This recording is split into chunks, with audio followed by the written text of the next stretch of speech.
My name is Abe Bonowitz. I'm the Executive Director of Death Penalty Action. We're a national organization that works to lift up the visibility and concerns about the issue of the death penalty. I want to start from the outset by saying that it is not normal, not our usual practice to get into investigating and trying to lift up issues like this. However, in this case, nobody else was.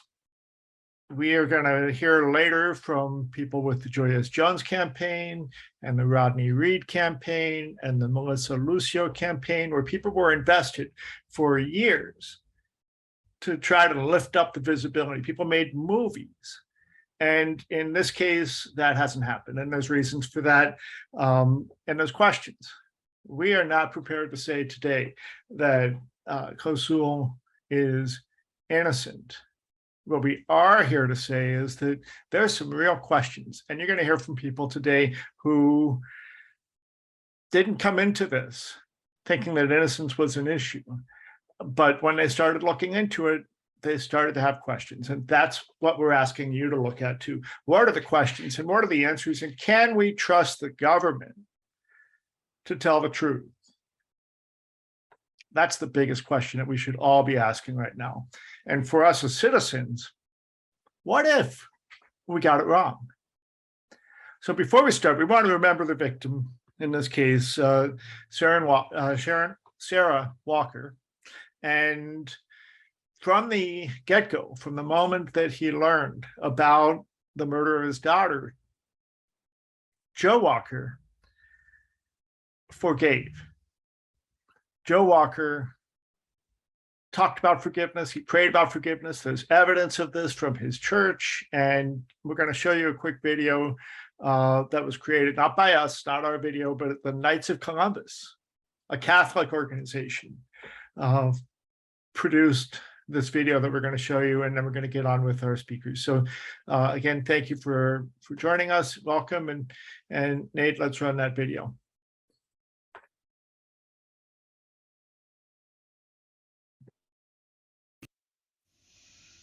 For the sake of the sorrowful passion, have mercy on us and the whole world.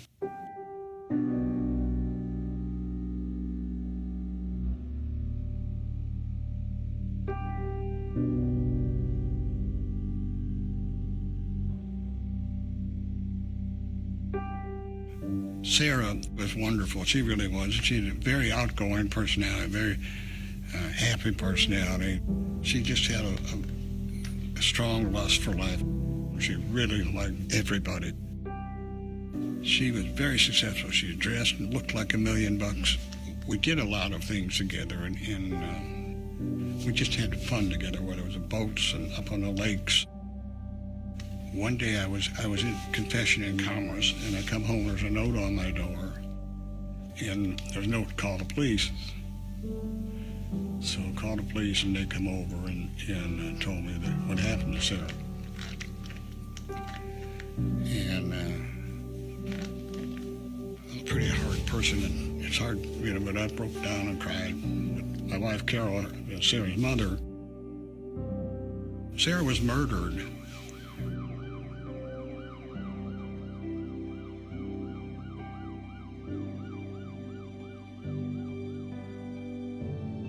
She was stabbed like 27 times. The FBI said it was probably one of the worst vicious crimes they'd ever seen. And I don't think, I can't explain to what a psychopath why that would happen.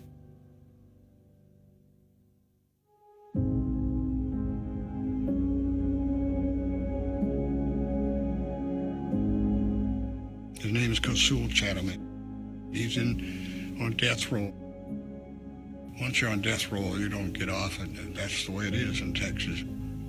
When we had the funeral for Sarah, we had it at St. Monica's in Dallas. I never knew she had so many friends. We just probably had hundreds and hundreds and hundreds of people at the Mass. And I stood right, I said, we need to pray for whoever did this. And I meant that. I didn't do it with clenched teeth or with anger or anything. On the the other hand, you know, I wake up in the middle of the night sometimes just feeling the 27 stamps. So I'm not inhuman in the pain and suffering that my daughter went through. When I first convicted Cosul, I sent it to St. Faustina, a diary and a note that I forgave him. And I don't have any hate towards him at all. I don't want him put to death, but I won't have a say-so. So what I intend to do is go to death row in Huntsville, Texas, and I intend to go down and pray the chaplet for Cosul. I think the closer that the execution date comes, the more Cosul will repent or will have a second thoughts about what happened. You know, our Lord wants everybody with him. You know, as long as they'll repent, he wants everybody to come be with him at the end of their life. I've had others that just, you know, they thought I was stupid, crazy for feeling that way and not, well, don't you, you know, what happened to her? Aren't you angry? Well, sure I'm angry. It'd be foolish to say I wasn't angry about what happened. But I'm not angry to a point where I would reject the Lord and his teaching. Do I feel bad? Sure I felt bad. Wake up in the middle of the night hurting. But I don't blame him. I have no anger towards him personally. I'll make sure that he understands that our Lord said that the greater the sinner, the more entitled to mercy they are.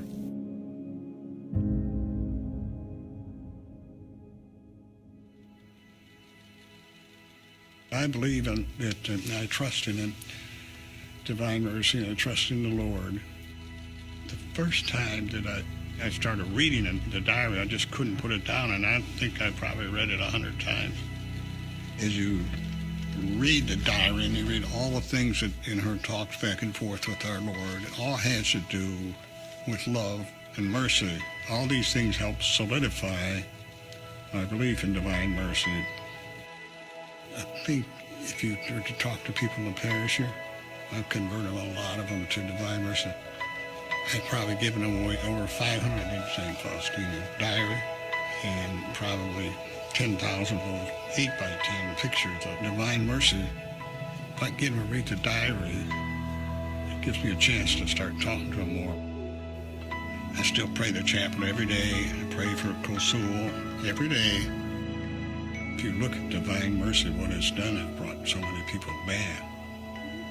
Other than divine mercy, we don't have a chance. And I've always felt strong with, unless our Lord will help me, I don't have a chance.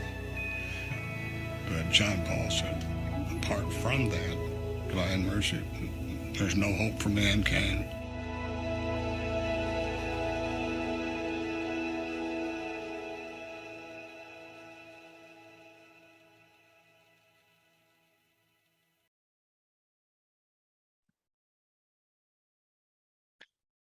So thank you. That is a video that was produced by the Knights of Columbus about Joe Walker, the father of Sarah Walker. And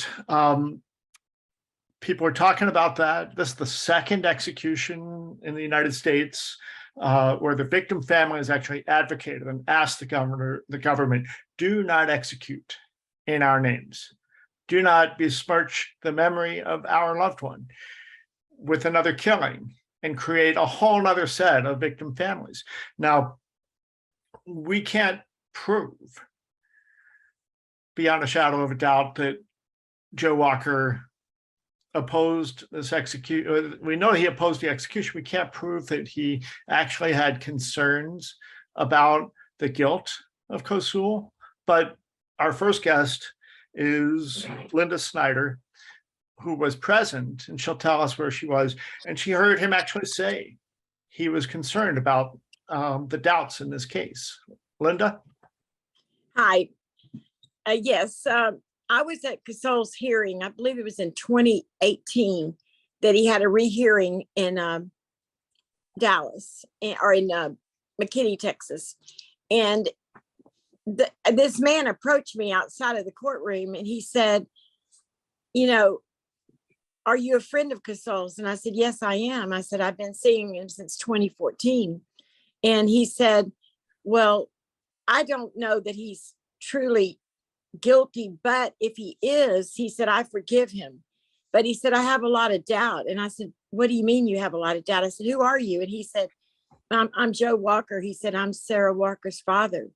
And I said, well, what do you mean about doubt? And he said, well, he said, there's just so many things that's going through my head that keeps saying, maybe he's not really guilty. And I said, well, who do you think could possibly have done this?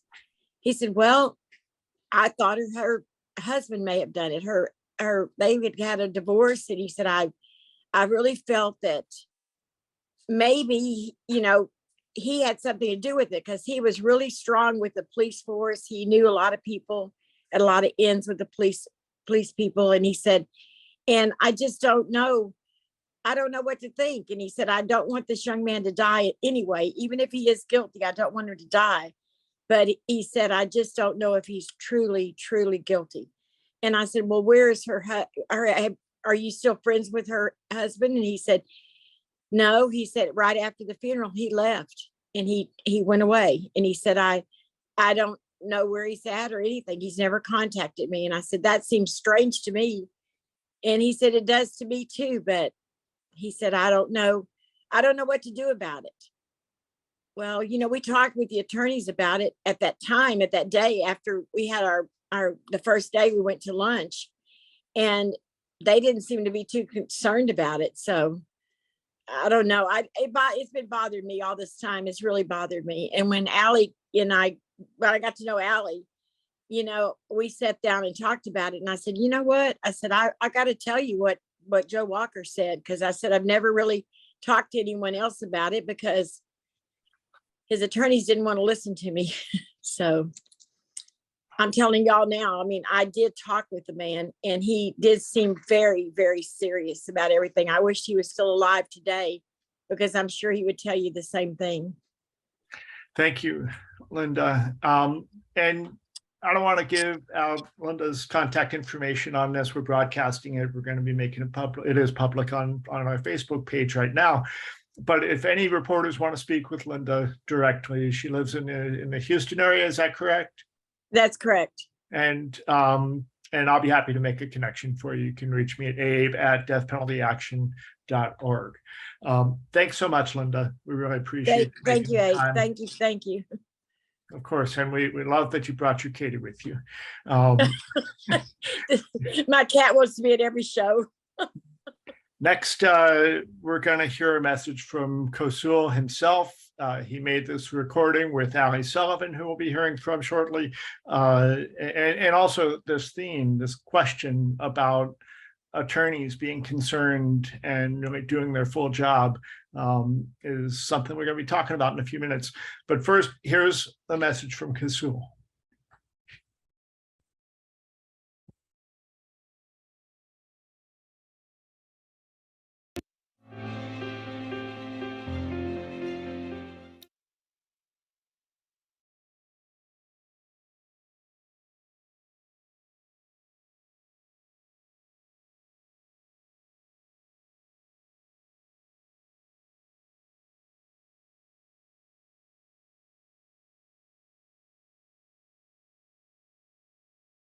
Kosoul Chanthakoummane. In 2006, I was arrested and charged with capital murder and the death of Sarah Ann Walker, a realtor in McKinney, Texas. A year later, I would be found guilty and sentenced to death. A court-appointed trial attorney assured me they would defend me during the culpability phase of the trial, yet they would backtrack on their word and against my wish not defend me at all. In anticipation of the prosecution's plan to use multiple forensic junk signs, no effort was made to challenge nor rebut any of the state's witnesses.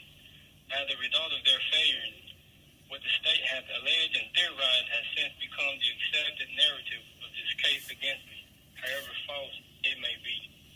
I was failed by my court-appointed trial attorney and by the court's sentence. From day one, I've long maintained my innocence, even as my post-conviction appeals have all been denied for one reason or other. It seems like there are no real changes on the horizon to protect those who are innocent, yet were found guilty through no fault of their own.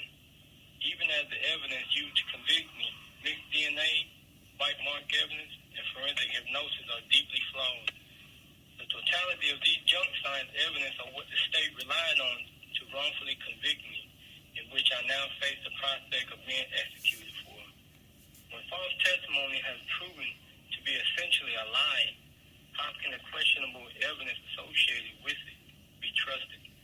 At a minimum, you would want for a new trial to correct the original errors, but to allow it to stand is a miscarriage of justice, one that continues today. The district attorney would have you believe otherwise, but they've since been proven wrong. I humbly ask you to use your conscience to guide your voice in an effort to support me as I make my final attempt to obtain justice, not just for myself, but for Ms. Walker as well. I greatly appreciate your time and listening to my recorded message and any vote of your confidence in me. I cannot express remorse for a crime in which I did not commit. All I can do is continue to hope that the person responsible will be brought to justice. There is a safety valve to prevent a miscarriage of justice from occurring, and that the Texas Court of Criminal Appeals can step in at any moment and take another look at my case, or that the Texas Board of Pardons and Paroles will grant my clemency request.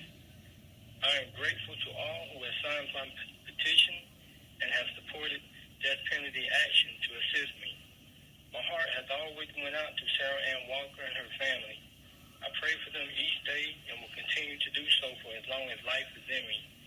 That I am who they think is responsible for her death is a burden that has weighed upon my heart 16 years now, and it has affected me tremendously deeply. And so I will conclude this message with a plea for divine mercy. I pray that God have mercy on us all, and that he will help you, guide you in your decisions as far as helping me. Thank you, and God bless you all.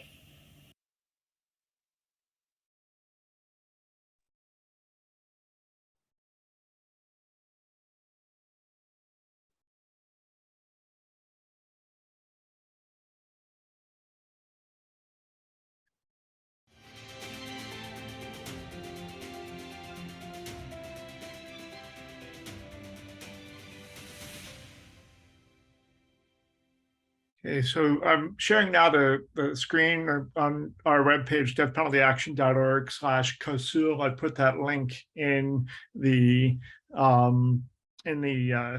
chat here, and this is where you can find that art, and also a longer video of well, we're going to show this video in a moment, and a longer video of another guest that we'll be having in a few minutes. But I've shared this. It's basically deathpenaltyaction.org and /Cosul, deathpenaltyaction.org/Cosul, and that's where you can find that. And also the video that we just played of Cosul himself will be found later today on our YouTube channel, Death Penalty Action. You can find that just with a link at the very bottom of the, well, we'll make it so you can find it.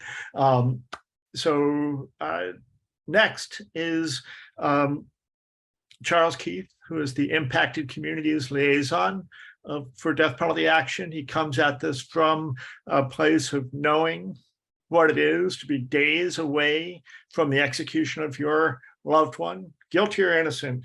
That is an incredible pressure. We're going to be hearing from several people like him. But the other thing about Charles Keith, he'll tell us more about this, is that he is the person that had to investigate his brother's own case. And his brother is innocent. We're going to be seeing him freed very soon in what will be a very explosive case. I wish I could tell you what I know about it, but we're going to be hearing about that. But the reason that Kevin Keith is not dead is because of his brother, Charles Keith. Charles?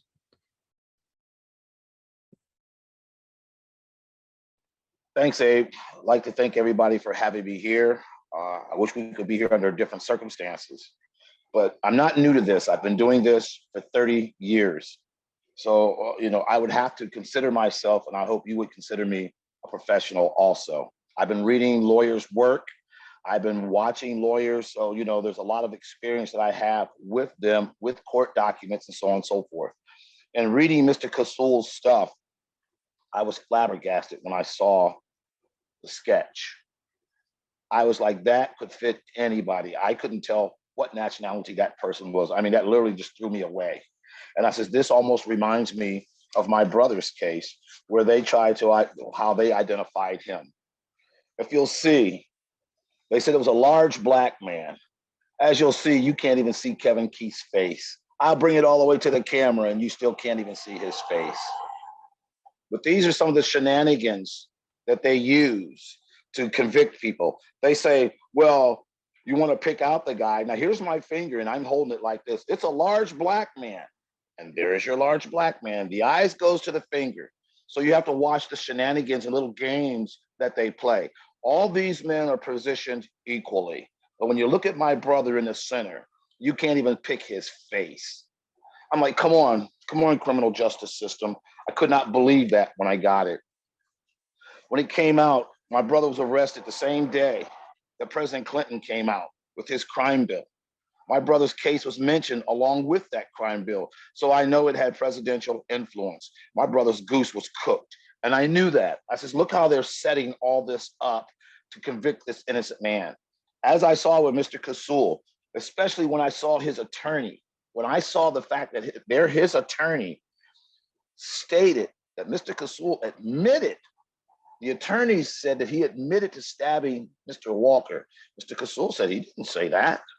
So where did the attorneys get that information from to betray and throw their own client out there to the wolves, stating that he told them that he had stabbed her and he shouldn't get the death penalty. It was just a robbery gone wrong. Boy, oh boy, here we go. Now we're going to go in with the hypnosis. So as I begin to keep going into his case, I said, this guy was bushwhacked.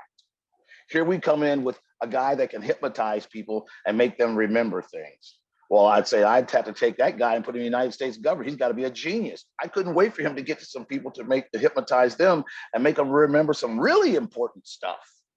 So we're questioning his credibility. How much do you believe in hypnosis?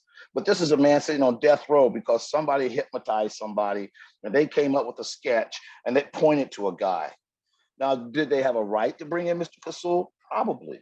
You have 72 hours to question a guy. You have 72 hours to do your investigation. They didn't use that 72 hours for that. They used that 72 hours to trap him.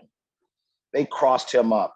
They put things out there. Once they make people not like you, they put out a lifestyle. And then, we're very judgmental people. Well, he could be guilty of something. Maybe he is guilty of something, but he certainly doesn't, to me, believe to be guilty of this.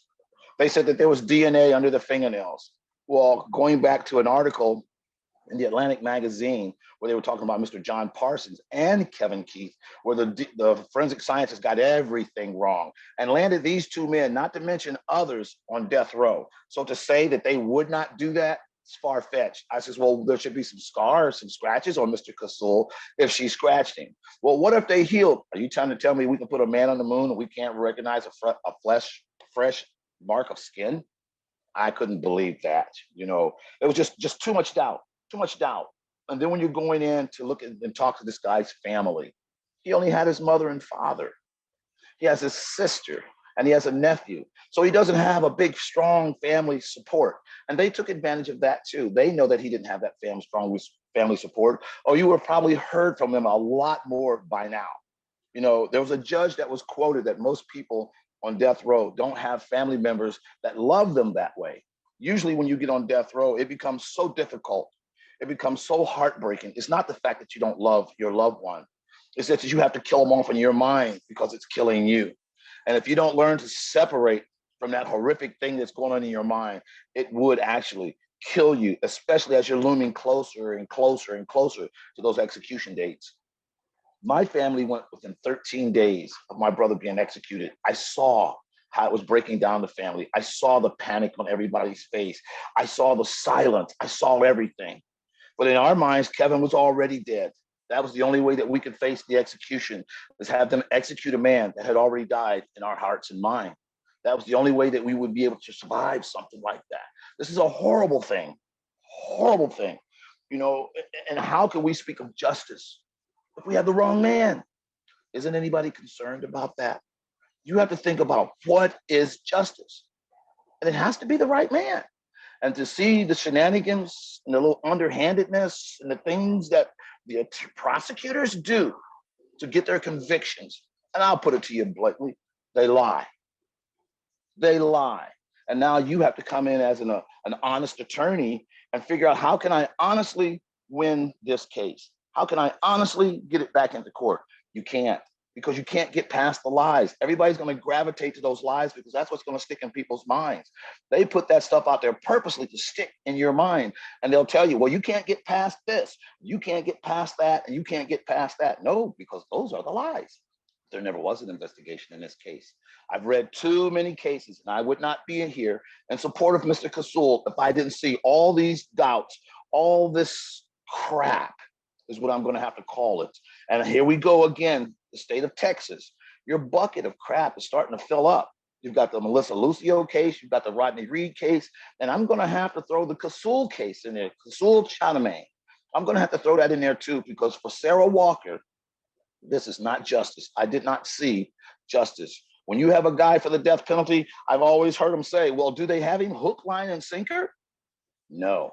Could this case hold water? Not a drop.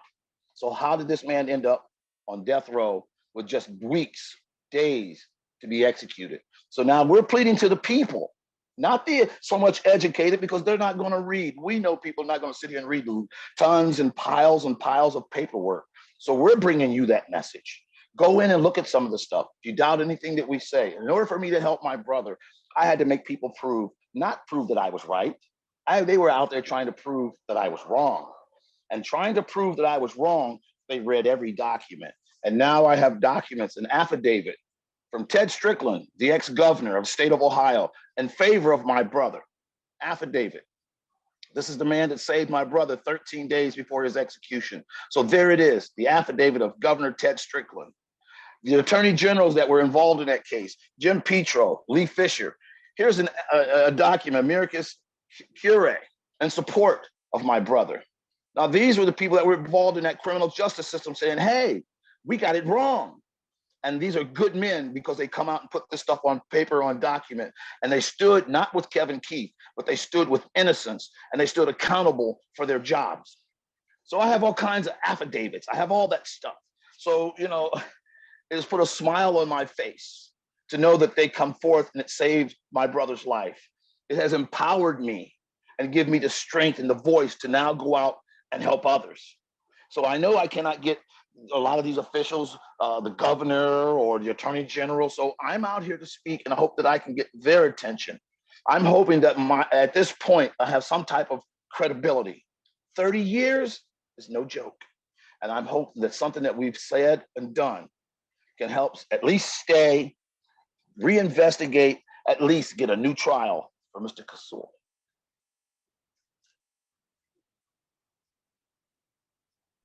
Thank you, Charles. And again, the key thing is don't take our word for it. We want people to look at this stuff. We're going to hear from a moment from the person who's been gathering all this stuff.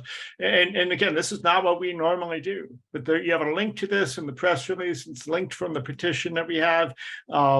This is the press release, right? So you can follow each of the following points are elaborated. And by the way, we just got a hold of the transcript of Cosul's interrogation. I've never even had a chance to read it yet, but we're going to be putting that into this document, and we're going to be asking you take a look at this. Don't take our word for it. And you have to wonder, where are the attorneys? They're not here with us. They're hardly even talking to us. Cosul ordered his appellate attorneys who filed his clemency hearing to talk to us, and they would hardly even engage other than inviting us to submit this letter, which we did. So this letter is actually in the official clemency package. Hopefully we'll be able to send it to the parole board and have them look at it with the links active, because you can't have active links on paper. But again, don't take our word for it, but it's really time. This is the moment for somebody to really dig into this and look. And a person that's actually been pulling this all together with us is a college student, a person that started as an intern with us, and now she's working with us in our communications department. But Allie Sullivan has taken it on herself. She got involved and has written to numerous prisoners. Cosul is one of them, and she'll tell you more. Allie, welcome. Thank you, Abe, and thank you for everybody who's joining us here today. As Abe said, I got involved with this because I began writing to prisoners. I began writing with Cosul over a year ago, and many people tell you they're innocent as a means to spare their life. But when Cosul began to tell me the details of his case, just knowing who he was, I was inclined to believe his series of events, but I didn't want to just take his story. I wanted to corroborate it. So Cosul began sending me all the legal documents he still had a hold of, and his friends, just everybody that has ever held on to his legal documents. And I just began pouring through them. And I was struck immediately how many questions popped up for me. As you'll see in our petition, we've listed some main bullet points: that Cosul has always maintained his innocence, that the eyewitnesses could only testify following forensic hypnosis, something that is discredited and is no longer used in most of the United States. Bite mark evidence, which has long been discredited. The DNA evidence is really scanty and it's unclear. Currently, Cosul is trying to get further testing for DNA.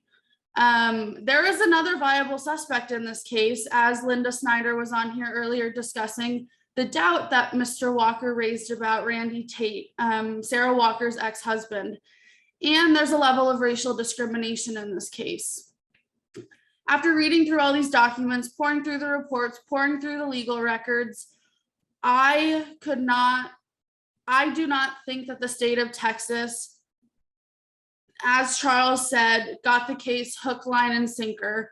They did not, without a substantial level of doubt, prove Cosul's guilt in this case. And I think at the very least, we need to reinvestigate this case. We need to get him a new trial because he has never had the opportunity with a full legal team to thoroughly reinvestigate this case. That's what we need, not just for Cosul, but for Sarah Walker. Thank you.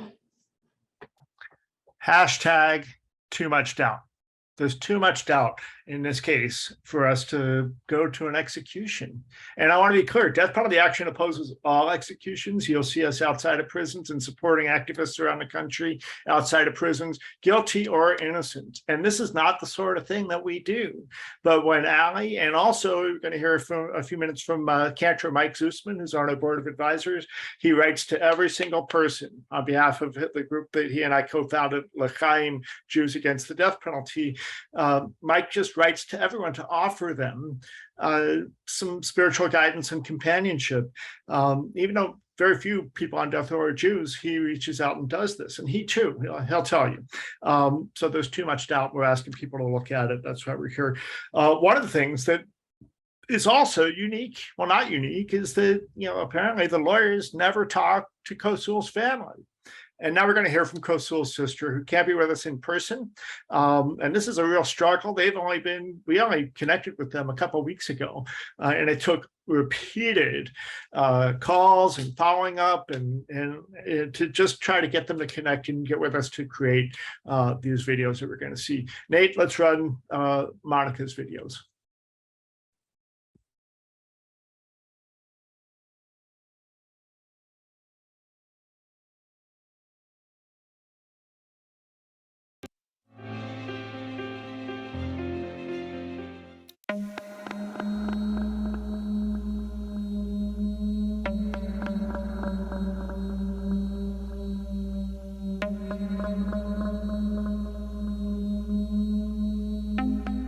But we stand by his innocence. Of course, my parents are they're elderly now. They have health problems.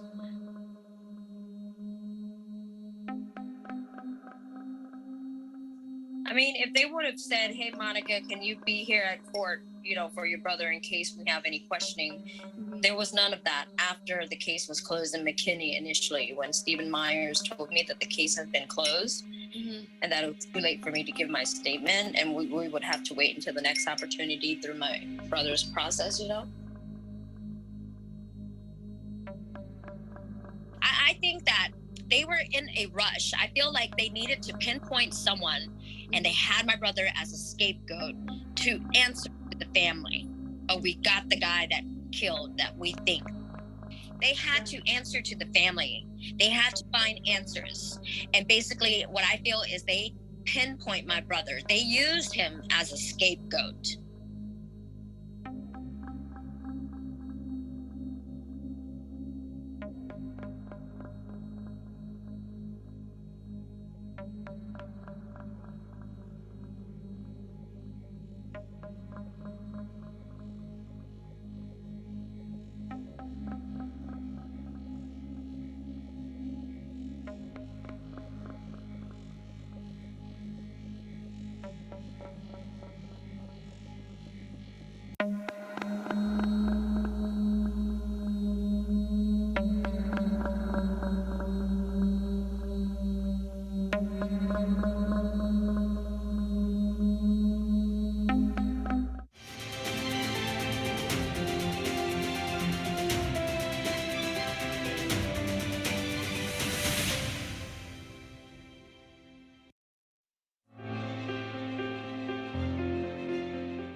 Matt, do you want to say anything? How you feel about Night? Upset. And what else? You're upset and what else?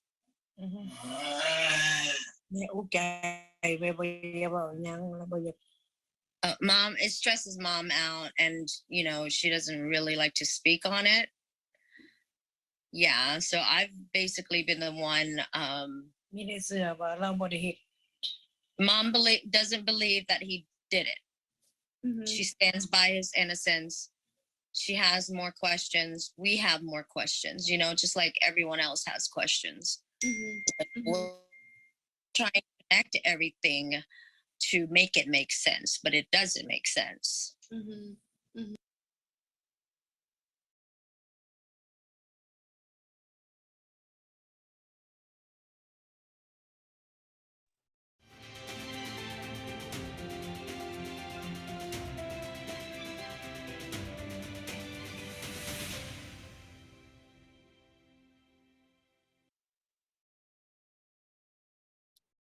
So that noise that we heard while Kosul's mother was speaking was Kosul's father, and he requires constant attention. That's one of the reasons why Monica couldn't commit to being with us live.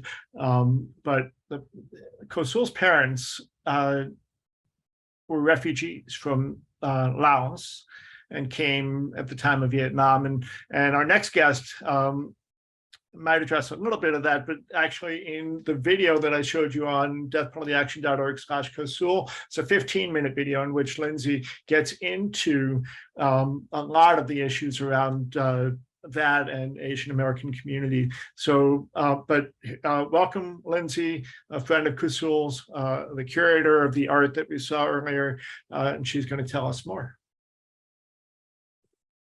Hi, everyone. My name is Lindsay. I'm currently in medical school in California.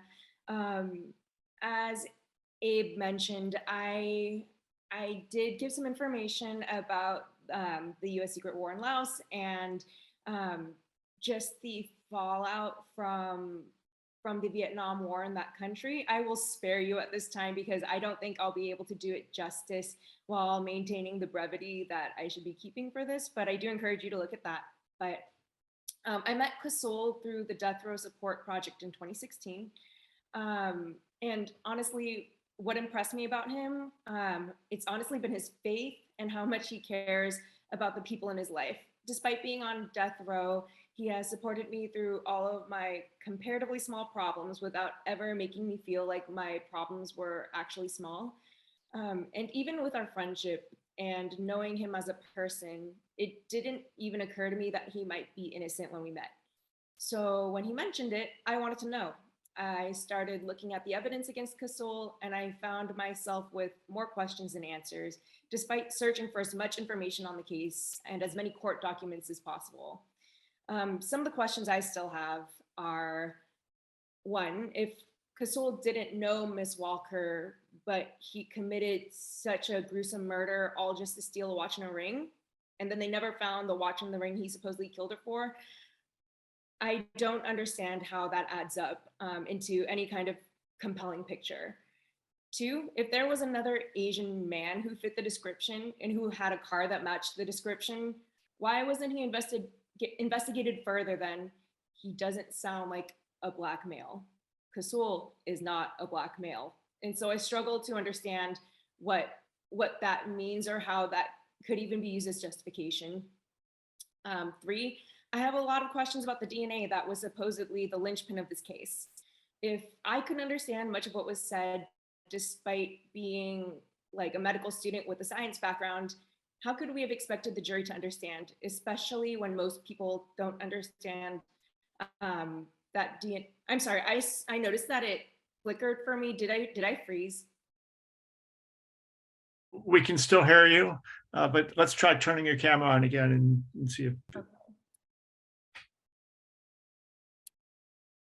Sorry about that, y'all. It doesn't look like my camera is going to turn on right now. It seems like my computer is kind of angry at me. I have an older computer. It struggles. Let's see.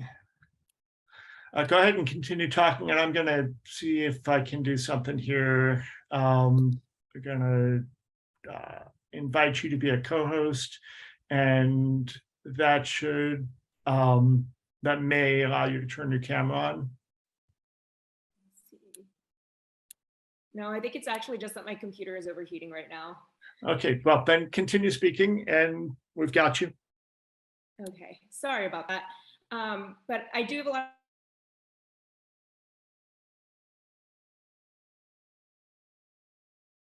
of analysis of it. And as I mentioned, I do have a little bit of a science background. I'm not an expert, but if I couldn't understand, I don't understand how a jury could be expected to, especially when most people in general don't understand that DNA analysis is not infallible. And also, if a judge recently granted funding to look further into the DNA, why is the execution moving forward instead of investigating that further? And finally, it really seems to me like instead of trying to find the person who killed Miss Walker, they decided it was Cosul and then tried to fit the evidence and crime to him. I think that overall, my question is, how did they convict him, much less sentence him to death on such questionable evidence and without even a motive that makes sense? So I think I can admit I'm not a lawyer or a judge or an investigator, but I also think we can all acknowledge that the government can and has made mistakes in these situations. Texas has a significant record of wrongful convictions. I've read as many of the case documents as I could find, and I'm left with more questions than answers. As his friend, I don't expect you to just believe me, but I do urge you to take a closer look at this case, because if you do, I believe that you will agree that there is too much uncertainty and doubt to allow this execution to go forward. Thank you. Thank you, Lindsay. And you'll be traveling to Texas to visit with Cosul in his last week if this doesn't get stopped. Is that correct? I will be traveling to Texas to visit Cosul even if it does go forward, but yes, I will be there. Okay, and if people need to get in touch with Lindsay for further interviews, just again, reach out to deathpenaltyaction.org. And I also want to share with you at deathpenaltyaction.org/Cosul is about a 15-minute video that Lindsay made, which, and also, Lindsay, just for a moment, can you share about the art? Yeah, for sure. I was recently sent the over 200 pieces of art that Cosul has created since his incarceration. He's been sending me cards, like hand-drawn cards, our entire friendship. So I always knew he had some art talent, but I don't think that it really showed the true extent to his talent. You're seeing just a small portion of what he's created here, but I think you can see the thoughtfulness that goes into his art. And so for what we're looking at now, he has a whole series where he looks at different years and he draws like a particular shoe from that year, as well as a matching current event from that year. He also has a pretty extensive series of pieces that are quite large, like I think they're like 20 by 15 inches, that also touch on the experience of Vietnamese and Laotian people during the Vietnamese War and the fallout from that. Yeah, his art is just very thoughtful. He has told me that he has regretted that he hasn't been creating as much art recently because his focus has really been on his case and trying to do what he can. He has so many more ideas about pieces of art that he wants to create, but yeah, he has quite the extensive collection as it is, and I encourage you to take a look at what they have on the website. I think you'll be compelled. Thank you, Lindsay. We have just a couple more voices to share. Jeff Hood, Reverend Dr. Jeff Hood, is a death row spiritual advisor. He's been with a number of prisoners in Texas, and he is our next speaker. Jeff? Thank you, Abe. As someone who has done this for, over a decade, been with different folks on death row, different folks who have been condemned by the state of Texas. I'm certainly not someone who comes to this with a belief that everyone on death row is innocent. Everyone on death row didn't commit the crime and all of these sorts of things. But I am someone who comes to this with a firm knowledge that the state does get it wrong often. Probably more times, or not probably, undoubtedly more times than the state is willing to admit, which ultimately leads me to this space of knowing that the death penalty really is a stain on the conscience of Texas. It is this disease that has really overtaken the state and put Texans in a place of really having an inability to understand that murder, killing folks, is evil. This case has all of the classic pieces of a too much doubt case. You've got a questionable confession, questionable forensics, questionable lawyering, questionable eyewitness accounts, questionable police tactics, which all equal, once again, too much doubt. So the question becomes, how many more times are we going to do this? How many more times are we going to have these types of conversations? How many more times are we going to have these conversations about doubt? How many more times? I could say it over and over again. Too much doubt. Too much doubt. I hope that the case of Kosoul Chanthakoummane will be the case where the state of Texas, the people of the state of Texas, finally wake up and realize that these executions take us to a place of such great, immense evil that they are warping our minds, they're warping our souls. So again, may it end with Cosul. Too much doubt, too much doubt, too much doubt. Thank you, Jeff. And now we have, actually, did I see Mike Zusman here live? Yeah, I'm here. Do you want us to play your video, or what you want to share? Sure, that's fine. As Reverend Dr. Jeff Hood said, there's a point where words don't do any justice. So I'm bereft of words at the evil and the abomination that we're about to witness. So I made the video, happy to share it. Mike made this video because where he works at the National Institutes of Health, he's often unpredictably called away. So Nathan, let's run the Mike Zusman video, please.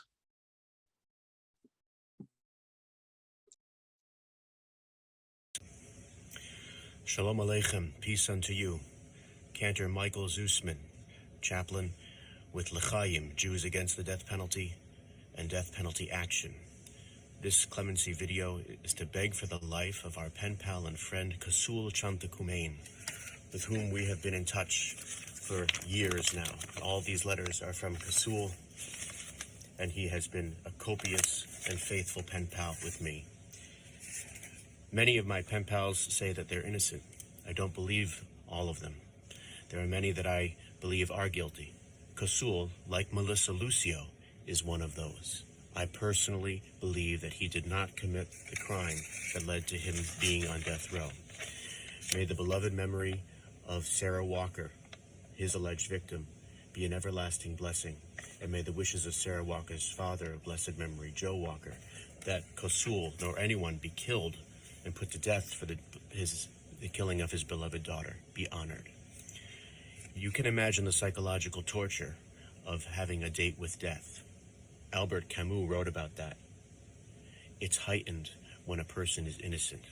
In all these letters that Cosul has sent with me, in many of them he's addressed the fact that he is an innocent person who is counting down the days to his death. I invite you to consider how that might feel for a moment. You may not agree with me.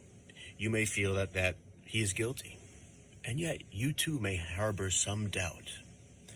I invite you to consider the word of one of the greatest Jewish sages of all time who lived nearly 1,000 years ago, Moses Maimonides, or Rabbi Moses ben Maimon of blessed memory, who lived from 1135 to 1204. Known as the Rambam, he was a Spanish philosopher and a Sephardic Jewish philosopher and one of the greatest minds in our tradition. And he famously wrote the following, quote, "It is better to acquit 1,000 persons than to put a single innocent one to death. It is better to acquit 1,000 persons than to put an innocent one to death." If you harbor any doubt that Kosoul Chanthakoummane is in fact guilty of this crime, and you do nothing about it, and you allow him to be killed despite this doubt, you are just as guilty as the person who took the life of Sarah Walker of blessed memory. No more killings. L'chaim, to life.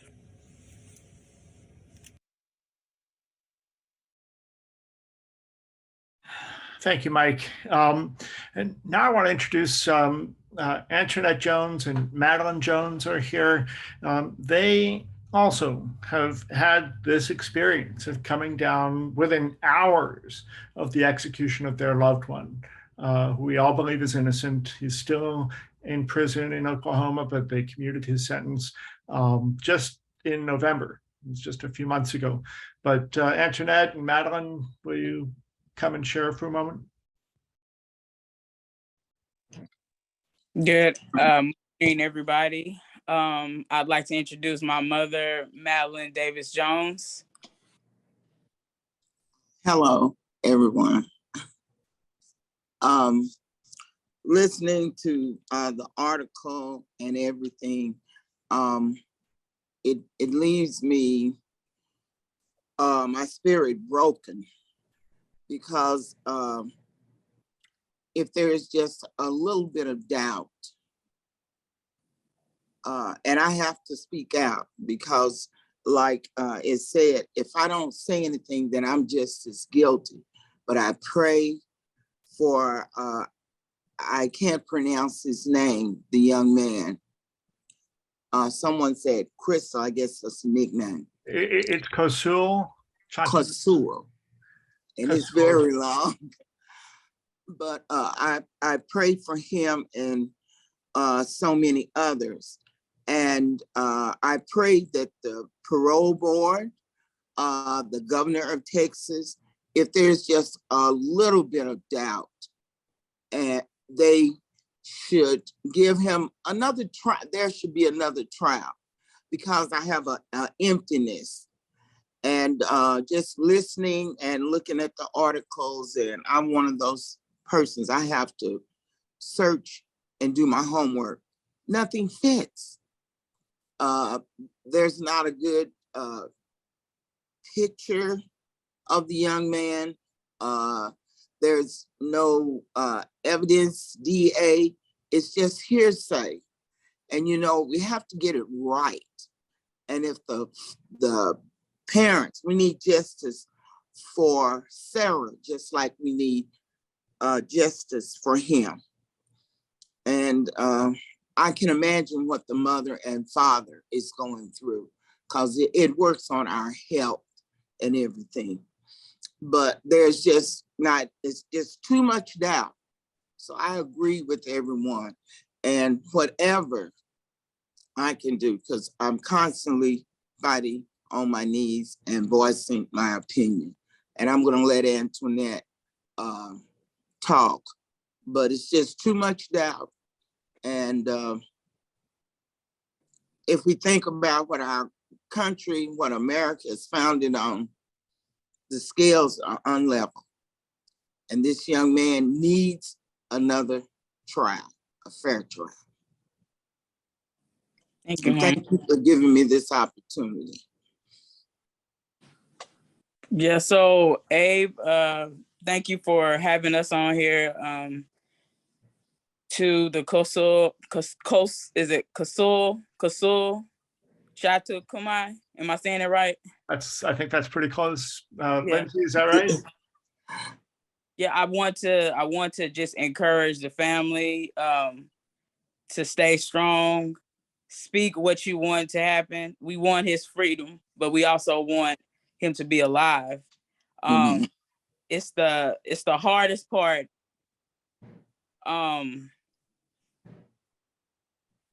Reasonable doubt. That always gets me, because there's always so much doubt. We have not been getting it right with the death penalty, period. If you go back to when the death penalty started, it wasn't to kill guilty people. It was to kill innocent people, period. So when we go back to history, I don't want us to repeat history. So that's why I always want to speak out to those that are silenced, those that don't get enough spotlight on their cases, but reasonable doubt. If there is any reasonable doubt, do not execute this man. Do not execute this man, period, because what right do we have to tell people that it's wrong to kill, but we go and kill? That's not right. We're not God. And if you're a believer, you definitely should be against the death penalty, period. But I want to say to the family, stay strong. Continue to speak out. I know it's hard. I know it's emotional, but you keep fighting for your brother, your loved one. Just listening to Roderick and Charles, how they advocate for their brothers, that gives me inspiration always. And I appreciate them. Abe, I appreciate you for standing in the presence of so much chaos. And every time y'all come down, Charles and you all, every time y'all come down, it's dangerous. But I thank you for being my brothers in this fight of justice. I thank you for standing for the innocent people. I thank you for standing the people that may have did those crimes, but they do not deserve the death penalty. We do not have the right to kill.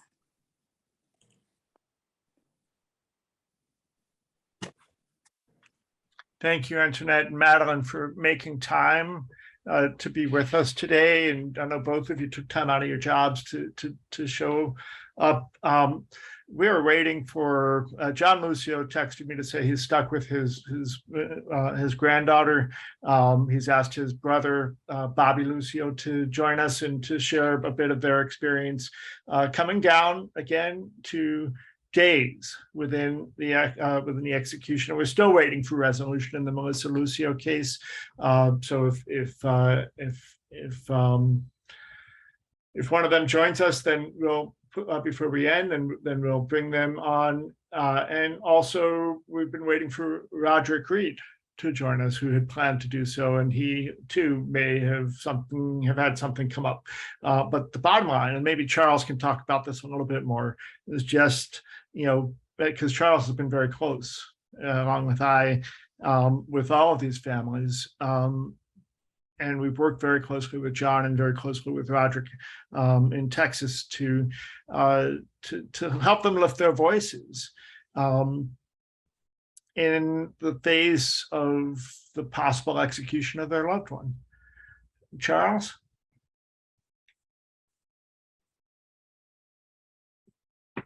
Yes, going down to Oklahoma and Texas, as Antoinette said, this is dangerous work. It's not like you're out here just putting statements out there, putting information out there. You're fighting. It's a fight. It's us as citizens. It's us coming together in solidarity to fight against something that we don't believe in. And we don't believe in killing people. I saw the Lucio family come together, not knowing what to do. Their loved one facing execution. They didn't instantly turn into death penalty experts. They turned into a family that was hurt. Same thing with the Reed family, the Jones family. We didn't turn into a family of experts, attorneys, or analysis. We turned into a hurt family. We seen from being attacked that way how weak we were, how our finances were, how educated we were. It even takes you back to look at the children. I mean, what's their future coming through? What's it going to look like? Because you guys have grown up with us with the death penalty. So that's all you've been hearing for the past 20, 30 years, the death penalty, the death penalty, the death penalty. You don't have time to teach your children something different. You don't have time to go down those roads of success. You're stuck. Hades, limbo, we'll even call it hell. You're stuck because there's your loved one. How do you leave your loved one? And they tell you in the military, the Marines said it best. You never leave a person on the battlefield. So how can we leave our loved ones incarcerated like that? Are we not saying we love our loved ones as much as the Marines love their fellow soldier? And as they stand together, can't we stand together? And that's what we're trying to let them know, how all this stuff.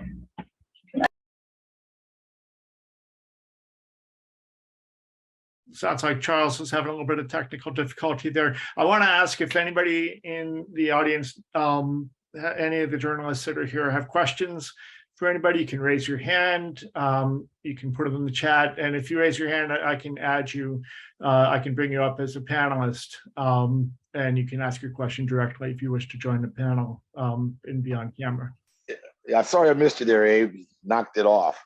But yeah, as I was saying, coming in contact with the Jones family, the Lucio family, Alvarez family, the Reed family, the Keith family, the Cosul family. These families are adding up. You're taking our family members and you're trying to make them look like vicious killers, and it's not working. It's not working. And you're not going to separate our family member from us and destroy them and destroy us. We've learned a lot. We're coming on strong. We're gathering. We're uniting. Our families are coming together, sharing a common pain. And we're trying to put information and stuff out there to others that can follow our way. I'm quite sure all these death penalty cases should be high profile, especially if a guy is innocent. But we come out here and there's this guy's innocent, that guy, like Cantor Zusman said, not everybody on death row is innocent. But also Cantor Zusman read a quote that it's better to free 1,000 men than to execute one innocent one. So you have to ask yourself, who are we? And if it was you or your loved one, would you want a fair trial? Would you want your loved one to be executed knowing that they're innocent? Do you want to know that the prosecution got it wrong and you just sat there and accepted it? No. So here we are, death penalty action. If there's cases out there, contact us. Let's make all these cases high profile. We're talking about Texas here. Next, we'll be talking about Oklahoma. And then here comes all these other states. You all got it wrong. Thank you, Charles. And last call for questions. If you have one, you can put it in the chat or use the Q&A function or raise your hand. There we go. We got somebody's raised their hand. Oh, here we go. Okay. I'm promoting you to a panelist. And feel free to turn on your camera and your microphone and share.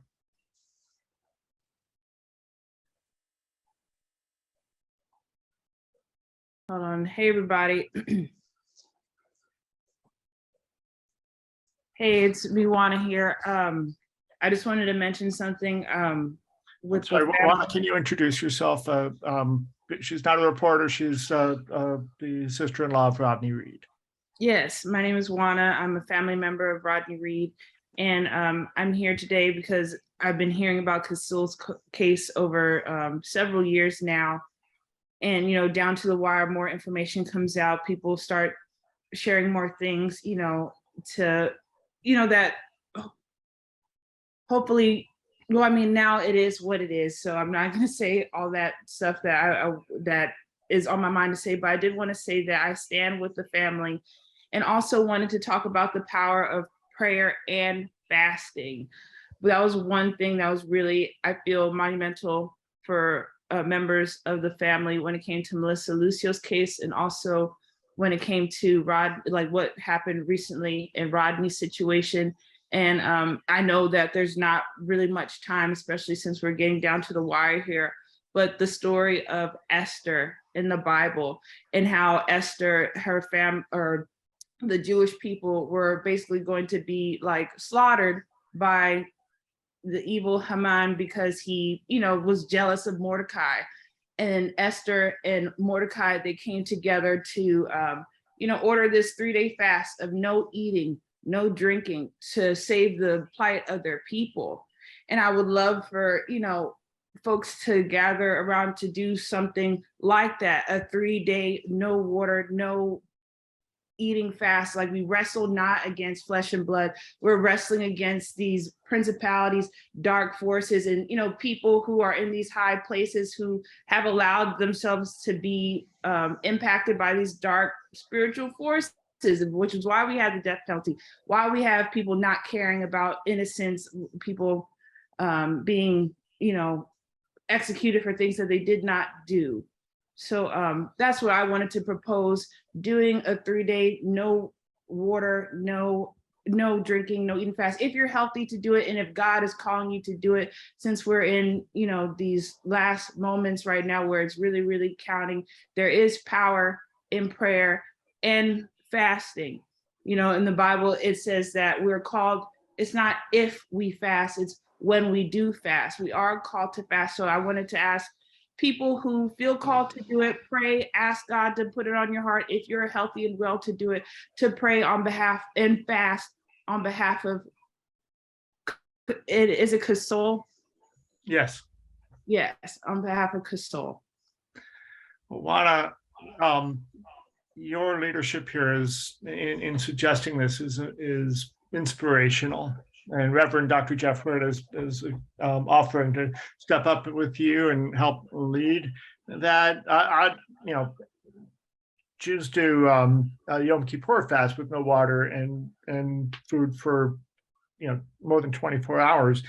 And I don't want to advise anybody to go without water, especially in this heat that we're all doing. But everybody gets to make up their own fast and how they're going to do it. But we'll put together some resources together with you, Juana. Thank you for that leadership and for being here today. We're going Abe, if I may say one thing, just related to Juana's statement.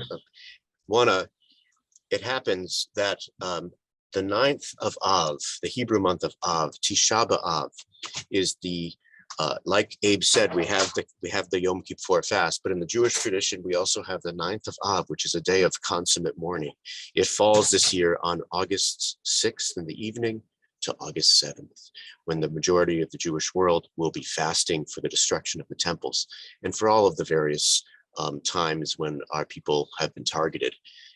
And so at that time, during my fast, I will be thinking of Cosul as well. I just wanted you to know that. Okay, thank you for sharing that.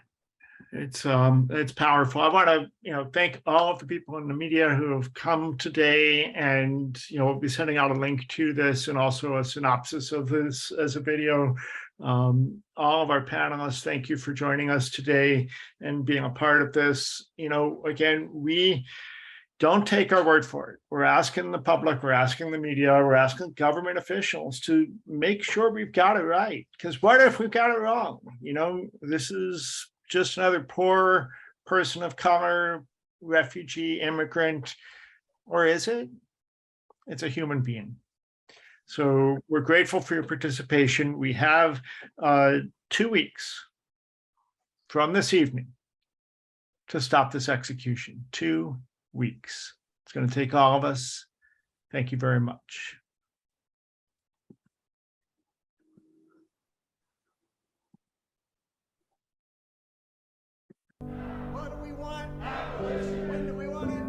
Well, we are here standing in solidarity with all the advocates across the country who are calling on the abolition of the death penalty. My son was wrongfully accused and falsely convicted of murder for hire. My little brother was executed in 2010 by firing squad, and it's kind of ruined my life. So I got post-traumatic stress. So I'm here to fight against the death penalty, and I don't believe in it in no way, shape, or form. My son was convicted and then the next day was sentenced to die. He had just turned 20. He's been in there 20 years now, a little over, and we're still fighting to get him home. When my younger brother Paul, he was approached by a man named Dennis Sutar, who stabbed him repeatedly, and my brother died shortly thereafter. We see Dennis literally falling through the cracks. There was no support system in place. Why? Because 6 months beforehand, the state of Connecticut cut all funding to help people like Dennis, the mentally ill, homeless, and poor. Dr. King felt so passionately about the death penalty. He said it's society's final assertion that we will not forgive. And the death penalty is, simply put, a legalized modern-day version of lynching. This country has been birthed out of imperialism, genocide, racism, and our posture as a country should be about humility and repentance. We're in a moment where we can see the end of the death penalty, and we can also see the spike that is coming. We're here today with our message, standing in solidarity as a people. This is what democracy looks like! Do not be complicit in the death penalty sponsored by the United States of America. The death penalty only creates more victims, more grieving families. We're here to abolish the death penalty and demolish the death house.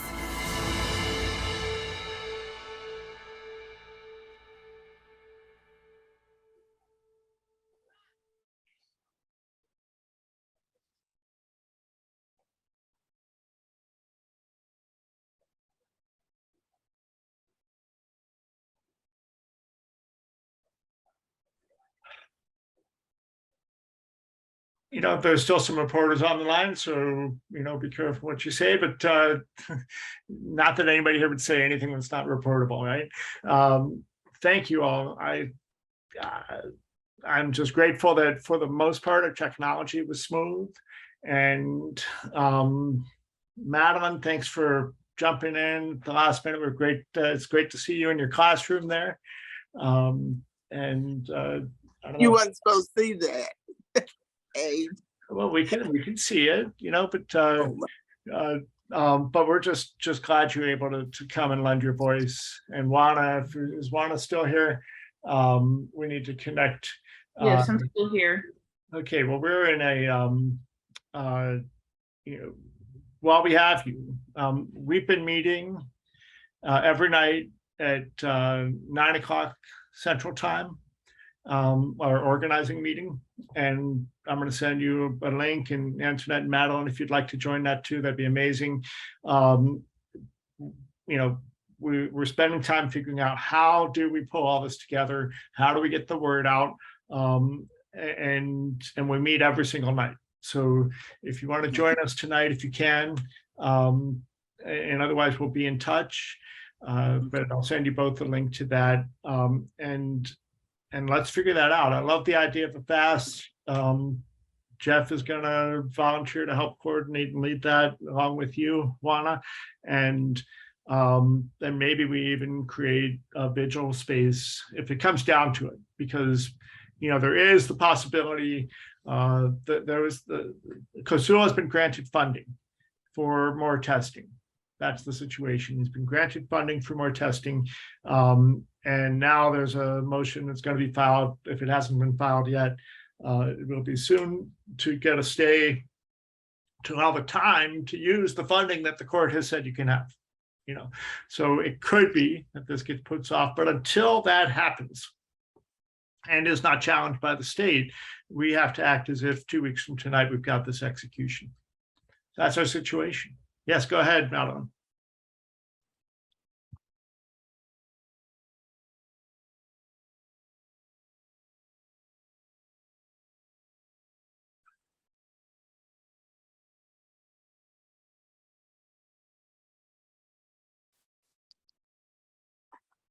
Let me see if I can get you the button. There you go. Okay, I received that in Jesus' name, and I'm gonna write that in because we're getting ready to start back to school, but whatever that I can do, and I am constantly praying and staying on my knees. And I believe that we're gonna get that stay. In Jesus' name. Well, amen to that, and everybody else, and sorry, I was going to say in everybody else's name too, but not just in God's name and Jesus' name. Thank you.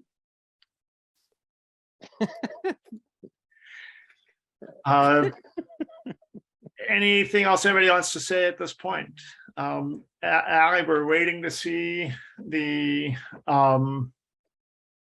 the transcripts that you received last night of the interrogation, and let's just keep it all moving. Lindsay, great job. I think that we've created something that a lot of people will see and we're seeing, and we're going to send something back out to some of the media about giving them the opportunity to watch it, and we'll see what we get. Yeah, I just want to say thank you, Abe, and everyone, as always. And Lindsay, it's a pleasure to meet you in person, well, visually for the first time. I know we've been in communication for a while. Just to let folks know that that Time is of Israel blog has come out. So God willing, with the work that DPA is doing, and I know Reverend Hood, one day we can get all clergy from all traditions together on this and recognizing what's going on. But every voice counts. So just want to say thank you to everyone for being here. That reminds me, Madeline, we'll look for your support on this too. We're going to, there used to be a campaign called the For Whom the Bells Toll campaign that was basically an opportunity for faith communities, especially those that have bells. But there's ways for other faith communities that don't have bells to participate too, but to toll your bells at the time of an execution, or maybe even in advance of one. And we're putting that together now. We'll be launching that in the next week. Be an opportunity for faith communities to come together. And we're launching that specifically to have in time for this massacre that's getting set up in Oklahoma. So know that that's coming. And we love Juana. I'm so grateful that you came, and I don't know what happened to Roderick today, but you were here, and that's what was supposed to happen. So anything else before we close? Too much doubt. Too much doubt. Let's do it. Thank you. Too much doubt.